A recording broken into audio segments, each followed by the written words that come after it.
इलाहाबाद में नुपुर शर्मा के खिलाफ जुमे की नमाज के बाद एहतजाज के मामले में 10 अफराद की जमानत अर्जी अदालत ने खारिज कर दी है। अदालत ने कहा कि मामलों को देखते हुए जमानत नहीं दी जा सकती। इलाहाबाद पुलिस ने नौजवानों के पोस्टर भी जारी किए। पोस्टर के पहले पार्ट में 14 नौजवानों की तस्वीरें हैं। पुलिस के मुताबिक ये नौजवान तशद्दुद में शामिल थे।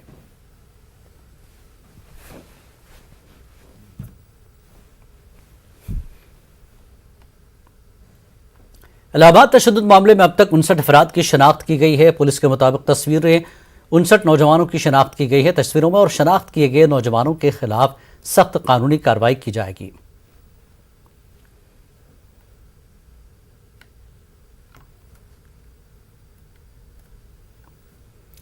और टीएमसी की सुप्रीमो और मगरबी बंगाल की वज़ीर आला ममता बनर्जी ने अपोजिशन पार्टियों की मीटिंग बुलाई है। सदारती इंतखाबात पर तबादला ख्याल करने के लिए मीटिंग जारी है, जिसमें बीजेपी के खिलाफ मुतादिद लड़ाई लड़ने के लिए हिकमत अमली तय पा रही है। वाज़ेह के सदारती इंतखाबात 18 जुलाई को होंगे और नतायज का ऐलान 21 जुलाई को किया जाएगा। वाज़ेह के टीआरएस, बीएसपी, आप, बीजेडी, वाईएसआरसीपी ने मीटिंग से दूरी बनाई है।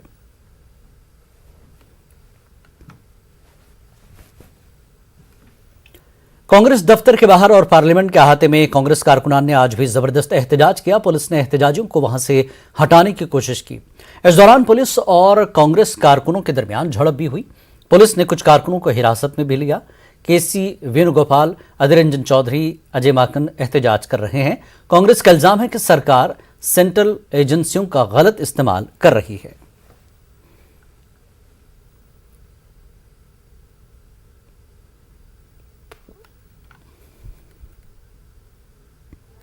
देखिए, बहुत ही दुर्भाग्यपूर्ण है और मैं समझती हूँ कि लोकतंत्र के हनन का इससे बड़ा कोई प्रत्यक्ष प्रमाण नहीं कि राजनीतिक दल के संघर्ष के साथियों को, कार्यकर्ताओं को न दफ्तर में आने दिया जा रहा है, न दफ्तर के बाहर शांतिपूर्वक तरीके से प्रदर्शन करने दिया जा रहा है। मैं जरूर ये कहूंगी कि निसार में तेरी गलियों के वतन कि जहाँ चली है ये रस्म कि कोई न सर उठा के चले। आंदोलन करेंगे, जेल भरो आंदोलन होगा, पूरे देश में क्रांति आएगी। राहुल गांधी को निर्दोष सताया जा रहा है। जब उनको चिट मिल चुकी है, क्लीन चिट मिल चुकी है, उसके बाद मोदी सरकार करता है। सिर्फ हम क्योंकि आवाज न उठा सकें उससे हमें रोका जा रहा है। भारत के झंडे का अपमान किया है मोदी सरकार ने, भारत के राष्ट्रीय ध्वज का अपमान किया है, जिसके लिए जितनी निंदा की जाए कम है। हाथ उठाया ये मेंबर ऑफ पार्लियामेंट को नहीं छोड़ता है। इस देश का पॉलिसी मेकर से उन तक नहीं छोड़ा। गांधी परिवार के बारे में इनको क्या पता है? दो पूर्व प्रधानमंत्री देश के लिए शहादत हुआ है। क्या पता, कल भी तो हमको 3 घंटा बस में घुमाए थे। अब कल भी पुलिस स्टेशन में जगह कम पड़ गई थी, आज भी जगह कम पड़ेगी। देखते हैं इनकी जेलों में और पुलिस थानों में कितनी ताकत है और कितने लोगों को ये रोक सकते हैं। जिस तरीके से लोकतंत्र की हत्या कर रही है भारतीय जनता पार्टी की सरकार, हिटलर का शासन याद आ रहा है। हम हिटलर से नहीं डरे, अंग्रेजों से नहीं डरे, इनसे भी डरने वाले लिए लड़ेंगे राहुल गांधी के लिए अंतिम सांस तक। जिस तरह की बर्बरता की गई, जिस तरह हमारे ऑफिस को तोड़ने की कोशिश की गई, गेट तोड़ने की कोशिश की गई, हमारे सीनियर लीडर के साथ बदतमीजियां की गई, ये बहुत शर्मनाक है। मोदी की सरकार को इसका जवाब देना पड़ेगा। पुलिस उनकी पर्सनल आदमी बन चुकी है। हम इसके खिलाफ लड़ेंगे, लगातार लड़ेंगे। बर्दाश्त नहीं कर पा रहे हैं। अब ये राजनीतिक लड़ाई नहीं लड़ पा रहे हैं तो सीधा डंडे के जोर पे ये हमको दबाना चाहते हैं। हम डरेंगे नहीं, डरेंगे नहीं। इसी को लेकर आज विपक्षी दल है। ये क्या हो रहे हैं? हम क्या आतंकवादी हैं? जहाँ कश्मीर में आतंकवादी हैं उनसे लड़ो, ये हम लोग आतंकवादी नहीं है। आप किससे लड़ रहे हो? राहुल गांधी और कांग्रेस पार्टी से इतने क्यों डरे हुए हो? क्योंकि झूठ की पुलिंदा बनाते हुए ये बीजेपी और सत्तारूढ़ पार्टी कांग्रेस की छवि को धूमिल करने के लिए जो घिनौना साजिश कर रहे हैं वो कामयाब नहीं हो पा रहे हैं। इसलिए आग बबूला होते हुए ये तानाशाही कर रहे हैं। ये तानाशाह यहाँ के पुलिस को बेजा इस्तेमाल करते हुए हमें और कांग्रेस वर्कर को अत्याचार कर रहे हैं। महिला वर्कर को भी यहाँ अत्याचार किए गए हैं, लहूलुहान कर रहे हैं। दरवाजे तोड़कर अंदर घुसना और अंदर घुसकर नेताओं और कार्यकर्ताओं को पीटना, ये दर्शाता है कि अब हमारे देश में प्रजातंत्र की हत्या हो चुकी है, संविधान को बुलडोजर के नीचे रोन दिया गया है और केवल कुशासन और अत्याचार का ही शासन बचा है। पर इसे चेतावनी माने दिल्ली पुलिस भी और भाजपाई कि हमारे सब्र का इम्तिहान ना लें। किस हैसियत से दिल्ली पुलिस ने भारतीय राष्ट्रीय कांग्रेस के कार्यालय के अंदर हमला बोला? कैसे वो दरवाजा तोड़कर अंदर आकर कार्यकर्ताओं और नेताओं को पीट सकते हैं? फिर तो इस देश में हर घर में जहां मां, बहन, बेटी, भाई, पिता है, दरवाजा तोड़ेगी दिल्ली पुलिस, अंदर जाएगी और पीटेगी और कहेगी आप घर में 5 लोग क्यों बैठे हैं? इसका जवाब और हिसाब दोनों मोदी सरकार और दिल्ली पुलिस को देना पड़ेगा। इस वक्त की अहम खबर आपको दे दें, राहुल गांधी से लगातार तीसरे दिन ईडी की पूछताछ। राहुल गांधी से लगातार तीसरे दिन भी ईडी की पूछताछ। लंच ब्रेक के बाद फिर होगी पूछताछ। बड़ी खबर इस वक्त की, राहुल गांधी से आज भी यानी तीसरे दिन भी ईडी की पूछताछ हो रही है और लंच ब्रेक के बाद फिर पूछताछ होगी, जिसको लेकर पूरे मुल्क में कांग्रेस लीडरान एहतजाज कर रहे हैं। तो ईडी की पूछताछ तीसरे दिन लगातार जारी है और लंच ब्रेक के बाद राहुल गांधी से पूछताछ दोबारा की जाएगी। यानी आज भी लगातार ईडी की पूछताछ राहुल गांधी से होती रहेगी और बताया जा रहा है कि लंच ब्रेक के बाद फिर से पूछताछ होगी और तीसरा दिन है कि ईडी लगातार राहुल गांधी से पूछताछ कर रही है। नेशनल हेराल्ड केस में ईडी पूछताछ कर रही है राहुल गांधी से और यह तीसरा दिन है कि उन्हें आज भी पूछताछ के लिए बुलाया गया। पूछताछ जारी है और लंच ब्रेक के बाद भी दोबारा से पूछताछ होगी।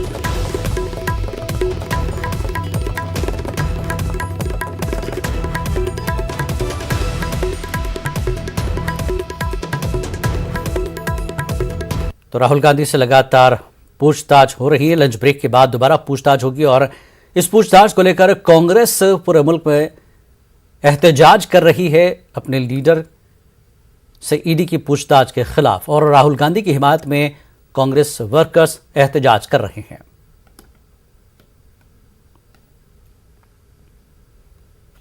और कांग्रेस लीडर राहुल गांधी से ईडी की पूछताछ पर हंगामा जारी है। कांग्रेस के तमाम लीडरान और कारकुनान इसके खिलाफ एहतजाज कर रहे हैं और मरकजी हुकूमत पर इल्जाम लगाए जा रहे हैं कि अब इस मामले पर बीजेपी ने जवाब दिया है।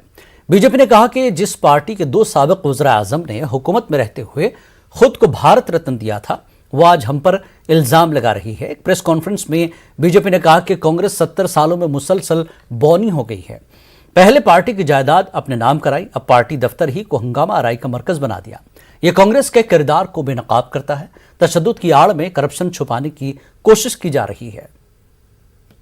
की संपत्ति, पार्टी से जुड़े हुए ऑर्गेनाइजेशन की संपत्ति और धन अपने नाम किया। अब पार्टी कार्यालय को ही किसी भी प्रकार की उपद्रवीय एक्टिविटियों या इस प्रकार के आंदोलन जिसके कि अंदर आज आगजनी की भी समाचार आए हैं, उसका केंद्र बनाया। यह अपने आप में कांग्रेस के वास्तविक चरित्र को उजागर करता है। और दूसरा मैं यह प्रश्न करना चाहता हूं कि आज सवेरे या जब कांग्रेस ने प्रेस कॉन्फ्रेंस किया था तो दोनों मुख्यमंत्री उनके उपस्थित थे, उन्होंने अपने विचार अभिव्यक्त किए थे। आज तीसरा दिन है। हम यह पूछना चाहते हैं कि कांग्रेस शासित राज्यों के मुख्यमंत्री अपने राज्य सरकारों का कार्य छोड़कर विगत 3 दिनों से दिल्ली में क्या कर रहे हैं? क्या ये उन राज्य सरकारों में जिन्होंने कांग्रेस को लोकतांत्रिक तरीके से चुना था, उनके साथ एक छल या धोखा नहीं है? हमें इसका उत्तर चाहिए। और दूसरी बात, श्री राहुल गांधी जी आज न कांग्रेस के अध्यक्ष हैं न नेता प्रतिपक्ष हैं। वो केवल एक सांसद हैं और वो भी ऐसा नहीं कि अत्यंत वरिष्ठ सांसद हैं। उनसे कहीं अधिक वरिष्ठ सांसद कांग्रेस में है। इसका अर्थ यह हो गया कि कांग्रेस में यह प्रमाणित करता है कि कांग्रेस में पद और कद दोनों का कोई महत्व नहीं है, केवल और केवल परिवार की पार्टी यह साबित हो गया। अन्यथा श्री राहुल गांधी के लिए सभी मुख्यमंत्रियों का 3 दिन तक अपने राज्य का कार्य छोड़कर दिल्ली में आकर धरना प्रदर्शन करना और कोई कारण बताया ही नहीं जा सकता है। सरकारी एजेंसियों को काम करने से रोकने के लिए दबाव बनाना और दबाव को झड़प और आगजनी की सीमा तक ले जाना, जो कुछ ये हुआ है, यह दर्शा रहा है कि अगर 3 दिन से यह जमावड़ा हुआ था तो उसका वास्तविक मंतव्य क्या था, वह क्रमशः उजागर होता चला जा रहा है। और मरकजी वजीर अक़लियती उमूर मुख्तार अब्बास नकवी ने कांग्रेस के एहतजाज को ड्रामा करार दिया। मुख्तार अब्बास नकवी के मुताबिक अपनी बदनवानियों को छुपाने के लिए कांग्रेस सड़कों पर उतरी है। बात करने के लिए मौजूद हैं केंद्रीय मंत्री मुख्तार अब्बास नकवी। सर, 2 दिन से कांग्रेस लगातार सड़कों पर है, बीजेपी पर हमलावर है, क्या कहना चाहिए? देखिए, ये शुद्ध रूप से जो करप्शन के कारखाने में तालाबंदी और लूट के लाट साहिबों की नाकाबंदी हुई है, उसका हाहाकार और हंगामा दिखाई पड़ रहा है। और उनको लगता है कि करप्शन उनका जन्म सिद्ध अधिकार है, संवैधानिक अधिकार है, लोकतांत्रिक अधिकार है, और करप्शन पर चोट कांग्रेस पे चोट के रूप में ये लोग उसको दिखाते हैं। तो मुझे लगता है कि जिस तरह का हंगामा हाहाकार कर रहे हैं, अरे भैया, तो आप कांग्रेस को ठीक से उसको जिंदा करने में अगर हाहाकार और इतना हंगामा करते तो कम से कम कांग्रेस कुछ बच जाती। आज की स्थिति में कांग्रेस पार्टी पूरी तरह से वेंटिलेटर पर है, लेकिन आपकी उद्दंडता और अराजकता एक्सीलेटर पर है। क्या असर होगा पता नहीं। सर, कांग्रेस तो ये कह रही है कि राहुल गांधी एकमात्र ऐसे हैं जो कि मोदी जी का मतलब सामना कर रहे हैं, इसीलिए कहीं ना कहीं नरेंद्र मोदी हो या फिर अमित शाह, उनके निशाने पर राहुल गांधी। कहते थे कि राहुल गांधी जी बोलेंगे तो आकाश गिर पड़ेगा, भूकंप आ जाएगा। पार्लियामेंट में तो बहुत बार बोला, बाहर भी बोला, लेकिन भूकंप ना गिरा ना आकाश गिरा, बल्कि वो बहरा पड़े कई बार देखा मैंने। सर, इनका ये भी आरोप है कि चाहे वो सामाजिक हो, आर्थिक हो या सांस्कृतिक हो, संक्रमण काल के घनघोर अंधियारे में मोदी सरकार ने धकेल दिया है। देखो, मुझे क्या लगता है कि नकल के लिए भी अकल चाहिए। अब आजकल जो है वो थोड़ा सा तुकबंदी ज़रूर बोलते हैं। अगर उनको थोड़ा सा तुकबंदी सीखना है तो कुछ अच्छा अध्यापक अपने पास रखें तो वो समझे बताएगा। इस बेवकूफ़ियों की बातों में खुद एक तो वो वैसे ही बेवकूफ़ के रूप में दिखाई पड़ते हैं और बेवकूफ़ बन जाते हैं। सर, राहुल गांधी ये भी कहते हैं कि ये जुमलों नहीं, महाजुमलों की सरकार है, और जिस तरीके से नौकरी नहीं, नौकरियों के लिए सिर्फ बातें करते हैं और जिस तरीके का PR कर रहे हैं। चलो भैया, राहुल क्या, छोड़ो। तो आपने देखा, ये थे हमारे साथ बात करने के लिए केंद्रीय मंत्री मुख्तार अब्बास नकवी। कैमरा पर्सन वीनू के साथ रचना, न्यूज़ 18 दिल्ली। मुल्क की कई रियासतों से पेट्रोल और डीजल के स्टॉक में कमी की शिकायत मौसूल हो रही है। खबर रसां एजेंसी ANI के मुताबिक उत्तराखंड के हरिद्वार में भी ऐसे हालात देखने को मिल रहे हैं। हालांकि all India petrol pump dealers association के मुताबिक पूरे हिंदुस्तान में पेट्रोल और डीजल की कोई कमी नहीं है, लेकिन कुछ पैकेट्स में पेट्रोल डीजल की कमी है। पेट्रोल पंप की जरूरत के मुताबिक सप्लाई नहीं हो रही है। All India petrol pump dealers association ने जल्द ही सूरत हाल ठीक हो जाने की यकीन दहानी कराई है।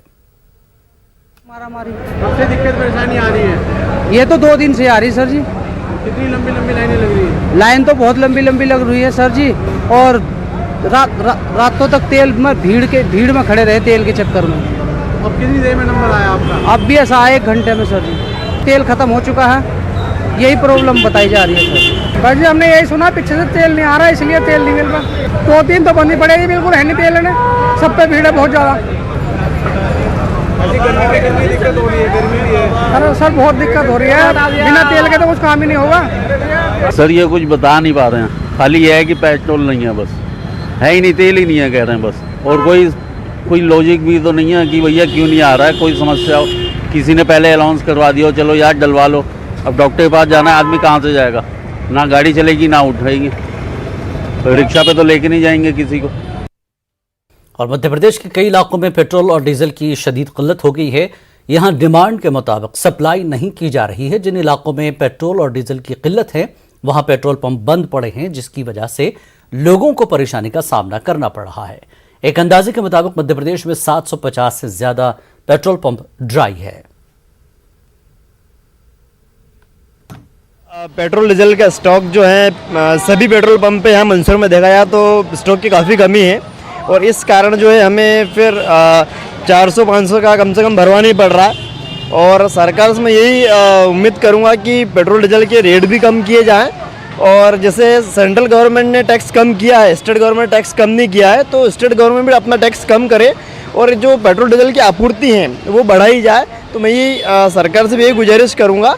मुझे ज्ञात हुआ है कि पेट्रोल डीजल वहाँ से आवक कम हो रही है, सप्लाई कम हो रही है, तो इसी तरह मैं पेट्रोल भरवाने आया हूँ ताकि आगे मेरे को असुविधा का वो सामना न करना पड़े। सरकार से क्या चाहते हैं कि पेट्रोल डीजल बराबर सप्लाई हो? सरकार से हम यही चाहते हैं कि एक आम चीज़ बन गई है, लोगों के धंधे घर से कम 5-7 किलोमीटर दूर तक हो गए, तो वाहन जरूरी है, तो इस पेट्रोल डीजल की बराबर सप्लाई हो जाए, इसी सरकार से मैं अपेक्षा करता हूँ। हमें सोशल मीडिया के माध्यम से जानकारी मिली कि पेट्रोल का कम आ रहा है, तो उस हिसाब से हमने कहा थोड़ा स्टॉक कर लो, पेट्रोल भरा लो। इसके लिए अभी कुछ खबर ऐसी हवा उड़े के ऐसा, तो चलो हमने कहा अभी पेट्रोल भरा लेते हैं। मुल्क भर में कोरोना के 8,822 नए मामले दर्ज हुए हैं। 24 घंटों के दौरान 15 अफराद की कोरोना से मौत हो गई। मुल्क भर में एक्टिव केसेस की तादाद 53,000 से ज्यादा हो गई है। रोजाना इन्फेक्शन की शरह 2.35% रिकॉर्ड की गई है। में कोविड की स्पीड एक बार फिर से बढ़ने लगी है और ये बढ़ती स्पीड लोगों के लिए चिंता का सबब बनती जा रही है। इस वक्त हम एलएनजेपी हॉस्पिटल के अंदर खड़े हैं। एलएनजेपी हॉस्पिटल के डायरेक्टर डॉक्टर सुरेश कुमार का कहना है कि मामले भले ही तेजी से बढ़ रहे हैं, लेकिन फिलहाल घबराने की ज़रूरत नहीं है, क्योंकि पेशेंट जो हैं वो अपने घरों में ही ठीक हो रहे हैं। हॉस्पिटल में एडमिट होने की ज़रूरत नहीं पड़ रही है। और साथ ही साथ उनका कहना है कि ज़्यादा से ज़्यादा लोगों को बूस्टर डोज लगवानी चाहिए। कोविड की दोनों वैक्सीनेशन की डोज के साथ साथ बूस्टर डोज लगवाना बेहद ज़्यादा ज़रूरी है। और इसके साथ ही उनका ये भी कहना है कि जो कोविड-19 की गाइडलाइंस हैं उनको फॉलो करना बेहद ज़रूरी है।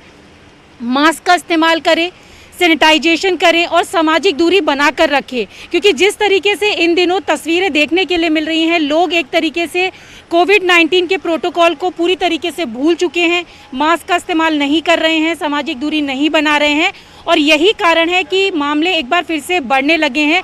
और आप अगर हॉस्पिटल में देखें तो यहाँ पर पेशेंट्स की संख्या भी ना के बराबर है। हालांकि कोविड-19 के पेशेंट बेहद कम आ रहे हैं और जिन लोगों की पिछले 24 घंटे में मौत हुई है उनमें कोई ना कोई गंभीर बीमारी थी, उसके बाद उनकी मौत हुई है। ऐसे में जो बढ़ते मामले हैं वो चिंता के साथ साथ इतने ज़्यादा डरावने नहीं हैं। इनको सतर्कता और जागरूकता के साथ कम किया जा सकता है।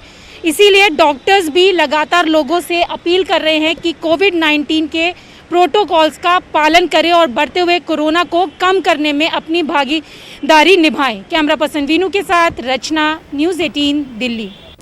देश में कोविड के मामले एक बार फिर से स्पीड पकड़ रहे हैं। पिछले 24 घंटे की बात अगर हम करें तो 8,000 से ज़्यादा नए मामले सामने आए हैं। हमारे साथ बात करने के लिए मौजूद हैं एलएनजेपी हॉस्पिटल के director doctor Suresh Kumar. Sir, जिस तरीके से कोविड एक बार फिर से स्पीड पकड़ता नज़र आ रहा है, पिछले 24 घंटे की बात करें तो 8,000 से ज़्यादा नए मामले सामने हैं। दिल्ली की बात करें तो 1118 नए मामले सामने। निश्चित रूप से हमने देखा कि पिछले 4-5 दिन से केसेस बढ़े हैं, पर इसके साथ साथ जो हॉस्पिटलाइजेशन है वो इतना ज़्यादा नहीं है। अभी हमारे यहाँ 16 पेशेंट है, 16 पेशेंट हैं लोकनायक में, और उसमें खाली एक पेशेंट ऐसा है जो कि सिक है, जो वेंटिलेटर पे है। बाकी सारे जो पेशेंट्स हैं वो स्टेबल हैं, मॉडरेटली सिक हैं, और वही पेशेंट है जिनको कि लंबी बीमारी हैं, जैसे कि टीबी, डायबिटीज़, हार्ट की बीमारी, तो इस तरह के पेशेंट्स आ रहे हैं। पर पॉजिटिविटी निश्चित रूप से बढ़ी है। ये हमने देखा है कि पॉजिटिविटी 5% से भी ऊपर आ गई है। तो ये एक हमें ज़्यादा अलर्ट होने की आवश्यकता है। और हमने देखा है कि जो पब्लिक है वो भी अब लापरवाह हो गई है, क्योंकि मास्क का प्रयोग कम कर रहे हैं लोग, और कोविड की गाइडलाइंस है उसका पालन करना होगा, क्योंकि जो वायरस है अभी वातावरण में, एनवायरनमेंट में मौजूद है। अभी कोविड का जो वैक्सीनेशन है वो हमारा इंडिया में बहुत अच्छा है, और बूस्टर डोज भी अब लग रहा है, तो जो सीवियरिटी है वो बहुत कम है। बिल्कुल सर, मामले जिस तेजी से दोबारा से बढ़ रहे हैं, कहीं ना कहीं सरकार की चिंता तो उससे बढ़ गई है, क्योंकि अगर हम पिछले 24 घंटे की बात ही करें तो 15 लोगों की जान भी गई है। तो ऐसे में सर, आपने कहा कि सतर्कता बरतने की अभी ज़रूरत है, लेकिन लोग भी लापरवाह से नजर आ रहे हैं अभी यहाँ हमने देखा कि बहुत सारी जगहों पे। निश्चित रूप से बहुत ज़्यादा लोगों को जब वैक्सीन लग जाती है तो उनको ऐसा लगता है कि वैक्सीन लगाने के बाद वो सुरक्षित है और कोरोना दोबारा नहीं होगा। पर हमने देखा है कि जो वायरस है उसमें निरंतर चेंज हो रहा है, म्यूटेशंस हो रहे हैं, वायरस के जो हैं वो अपना स्वरूप बदलता रहता है। और इसके साथ साथ यदि हम अपना कोविड का गाइडलाइन का पालन नहीं करते हैं तो ये जो संक्रमण का दर है, पॉजिटिविटी रेट है, वो बढ़ती है। तो हमें ज़्यादा से ज़्यादा कोविड गाइडलाइंस पे ध्यान देना है और बूस्टर लगवाना है, क्योंकि ये जो वैक्सीन है इसकी जो एफिकेसी है हमने देखा है कि 6 से 9 महीने के बाद इसका जो एंटीबॉडी टाइटर कम होता है। तो हर 6 महीने बाद, 8 महीने बाद हमें ज़रूर बूस्टर लेना होता है। तो बूस्टर ज़रूर लगाएं, वैक्सीन जिसने सेकेंड डोज नहीं लिया है वो ज़रूर लगाएं और कोविड की जो गाइडलाइंस है उसका पालन करें। और आपने देखा, ये थे हमारे साथ बात करने के लिए डॉक्टर सुरेश कुमार, जिनका कहना है कि मामले भले ही थोड़ा सा तेजी से बढ़ रहे हैं, डरने की जरूरत नहीं है। वैक्सीनेशन के साथ साथ बूस्टर डोज लगाना जरूरी है और साथ ही साथ जो प्रोटोकॉल्स है कोविड गाइडलाइन के, उनको अभी लापरवाही के साथ छोड़ने की जरूरत नहीं है, उनको अभी भी पालन करने की बेहद ज्यादा जरूरत है। कैमरा पर्सन बीनू के साथ रचना, न्यूज़ 18 दिल्ली। और 11 जून को गाजियाबाद इंदिरापुरम थाना इलाके के खनवानी में नौजवान शिवम को 3 गोलियां मारकर हलाक कर दिया गया था। इस पूरे मामले का पुलिस ने इंकशाफ किया है। मकतूल शिवम का दोस्त अतुल ही उसका कातिल निकला। पैसे की लेन देन मौत की वजह बन गई। दिनांक 11/6/2022 को रात में करीब 10:30 बजे डायल 112 पे सूचना आई थी कि एक लड़के का एक्सीडेंट हो गया है, जिसकी गाड़ी छोटी नहर पुलिया कनौनी के पास में पड़ी हुई है। उसी गाड़ी में ही लड़का पड़ा हुआ है घायल अवस्था में। इस पे 112 नंबर द्वारा उसको ले जा करके इस पे यशोदा हॉस्पिटल में एडमिट कराया गया। वहाँ पे पता चला कि इसको गोली लगी हुई है। इस सूचना पर फिर उनके परिजनों को भी सूचित किया गया पता करके कि कौन लड़का है। परिजन आए और उच्च अधिकारियों को सूचना मिली। हम सब लोग घटनास्थल पर आए थे। लड़के के शरीर में गोली लगी हुई थी। इसके आधार पे अज्ञात में इनके परिजनों द्वारा इंदिरापुरम थाने पर FIR पंजीकृत कराई गई थी। घटना को वर्कआउट करने के लिए वरिष्ठ पुलिस अधीक्षक महोदय द्वारा टीम गठित की गई। पंजाब के मुख्तलिफ शहरों से दिल्ली हवाई अड्डे के लिए आज से AC वोल्वो बस की शुरुआत हो गई है। पंजाब के वजीर आला भगवंत मान और दिल्ली के CM Arvind Kejriwal Jalandhar bus stand से AC वोल्वो बसों को हरी झंडी दिखाई। इससे आम लोगों को किराए में काफी राहत मिलेगी और पंजाब से दिल्ली एयरपोर्ट के रास्ते पर ट्रांसपोर्ट माफिया का भी खात्मा हो जाएगा। वोल्वो बसों में सफर के लिए टिकटों की ऑनलाइन बुकिंग की जा सकती है।